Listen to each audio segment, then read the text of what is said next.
मराठा आरक्षणाच्या आंदोलनाच्या लढ्याला आता निर्णायक वळण देण्याचा इशारा मनोज जरांगे पाटील यांनी दिला आहे.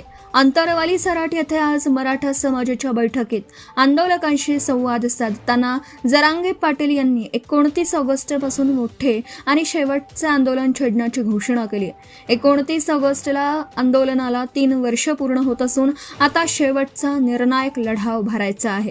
एकतर सरकार निर्णय घेईल, नाहीतर मी जाईल, असे भावनिक वक्तव्य देखील जरांगे पाटील यांनी यावेळी व्यक्त केले. अन्यथा 29 ऑगस्टपासून बेमुदत आंदोलन.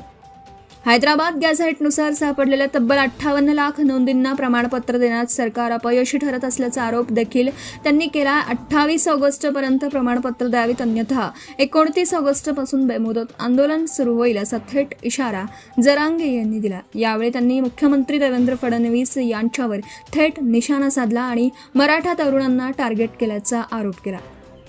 ECBC आरक्षण, MPSC भरती, सारथीच्या योजना, अण्णासाहेब महामंडळ, स्वतंत्र मराठा मंत्रालय, कर्जमाफी आणि आंदोलनातील कार्यकर्त्यांवरील गुन्हे अशा अनेक मुद्द्यांवर सरकारवर जोरदार टीका देखील केली.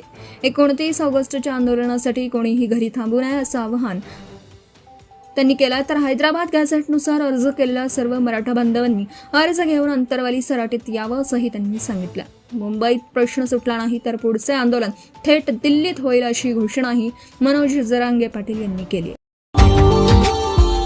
Subscribe now and press the bell icon. Never miss an update.